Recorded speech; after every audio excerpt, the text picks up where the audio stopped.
utmost national importance. For far too long, our Filipino people have been left uncertain, confused, deliberately kept in the dark regarding the true intentions behind the continuing and increasingly belligerent efforts to upend the new Senate leadership and, worse, to amend the Constitution.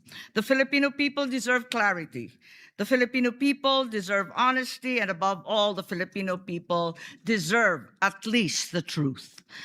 Madam President, today I will not rely solely on my own words. I will present before this chamber a short video containing documentation, footage, and statements directly connected to the ongoing efforts toward term extension and charter. No elections, term extension. Ito ang inaatupag ng ilang mambabatas na nagiging mambubutas ng sikmura ng taumbayan. Inuuna ito kaysa gutom, trabaho, kalusugan, kabuhayan.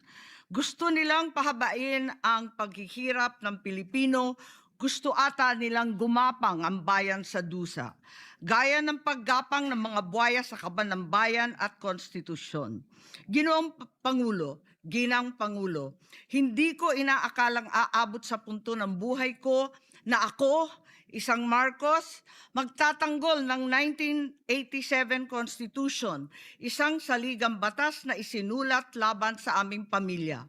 Pero sa huling pagbisita ko sa libingan ng mga bayani sa puntod ng aking ama, pinaalala ako ng mga katagang nakasulat sa kanyang himlayan, Pilipino. At bilang Pilipino, bilang isang lingkod bayan, bilang isang kaisa-isang anak ni Ferdinand Marcos na may lakas ng loob na tumindig para sa ating bansa, dapat protektahan natin ang saligang batas ng Pilipinas. Nitong mga nakaraang linggo, hindi lang ako basta Pilipino, hindi lang ako basta senador, naging reporter pa at vlogger dahil walang mag-cover sa totoong nangyayari. Pero napakaraming nagko-cover up sa mga korap na politiko. Kung meron nakakaalam sa galit ng bayan pagdating sa pagpapahaba ng poder sa kapangyarihan, nasa unahan na ako ng listahan. Hindi ako makakapayag na walang maisabuhay sa mga aral ng kasaysayan. Noong naharang natin ang PI na yan, People's Initiative, noong Enero 2024, hindi naman sila tumigil. Noong 12 ng Agosto 2025, unang inihayag ni Bongbong Marcos ng ating Pangulo na hindi niya tututulan ang isang Constitutional Convention o CONCON upang ayusin umano ang mga butas sa saligang batas, kasunod ng pahiwatig ng Kongreso na sumusuporta nito. Pagsapit ng Nobyembre, nung nakaraang taon din, naghain na si Congressman Ronaldo Puno at mga miyembro ng NUP, National Unity Party, ng House Bill 5870, naglalayong magpatawag ng Constitutional Convention upang magmungkahi ng mga amyenda sa konstitusyon. Noong ika-30 ng Enero 2026, nagpahayag naman si dating Senate President Soto ng suporta sa pagtalakay ng mga amyenda sa konstitusyon matapos ang desisyon ng Korte Suprema kaugnay ng impeachment laban kay VP Sara Duterte. Agad itong ikinatuwa ng tropang NUP na nagsabing mahalaga ang kooperasyon ng Senado upang maisulong ang mga reforma sa saligang batas. Gayunpaman, noong ika-31 ng Enero 2026, sumagot ang Malacanang, hindi raw prioridad ang charter change o CHA-CHA dahil nakatutok umano ang Pangulo sa mga isyong pang-ekonomiya. Isang pahayag na inilabas matapos magpahayag ng suporta si SP Soto noon sa pag-amyenda ng konstitusyon. Sa gitna ng debateng ito, naghain noong ika-7 ng Pebrero 2026 yung dating ARTA, Rabindranath Kilala, ng isang radikal na panukala, buwagin ang Senado, pati na rin ang Kongreso at lahat ng lokal na sanggunian, paltan ng isang National Legislative Assembly, maari umano makatipid ng hanggang 1 trilyong taon-taon. Nung nakaraang buwan, formal din hinikayat ni Congressman Puno at ng NUP ang liderato ng Kamara na simulan ng pakikipag-usap sa Senado hinggil sa charter change sa pamamagitan ng Constitutional Convention.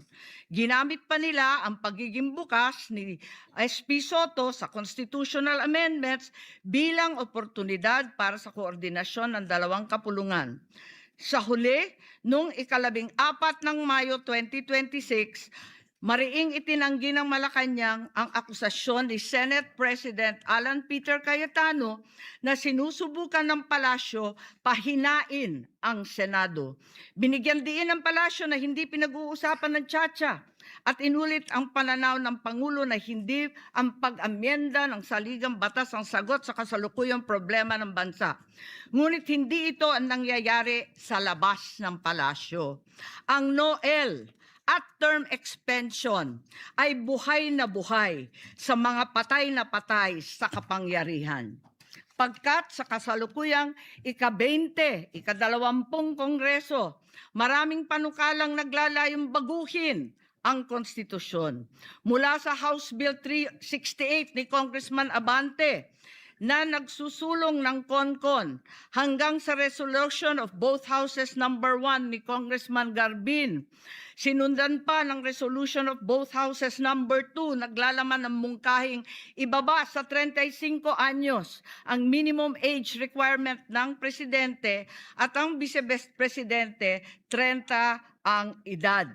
Bukod dito, Congressman Richard Gomez naghain ng resolution number 3 upang amyendahan din ang Constitution.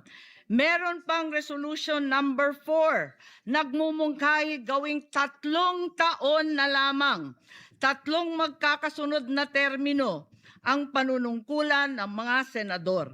Nariyan ang House Resolution 460 ni na Congressman Oreta, Congressman Remulla, Congressman Dasa at iba pa na bibigyan linaw daw ang kahulugan ng forthwith sa impeachment.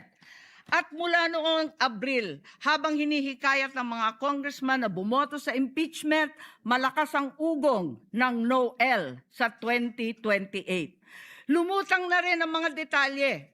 Magte-term extension ang mga congressman at madadagdagan ng 3 taon na mananatiling nakaupo sa pwesto hanggang 2031. Ganon din, 2028. Ganon din ang mga senador, pati ang Pangulo, hanggang 2031 na raw.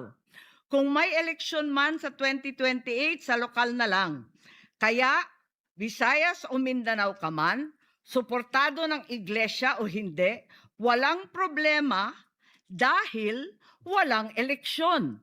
Kaya ang tanong ngayon, ayaw ba talaga ng palasyo sa tsa-tsa o kunwari lang? O talaga bang wala ng respeto sa Pangulo? Bukod kay Lito Banayo, napakarami kong sources patungkol sa mga meeting na naganap para sa isinusulong na Constituent Assembly o CONAS.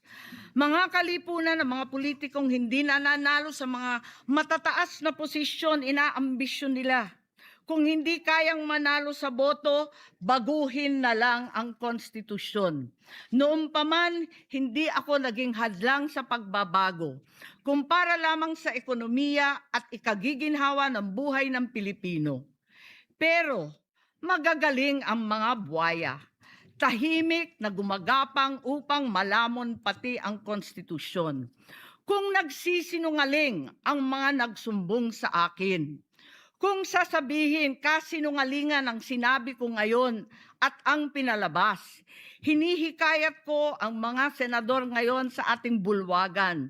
Ipangako natin sa taong bayan na may eleksyon sa 2028 mula sa presidential hanggang sa lokal.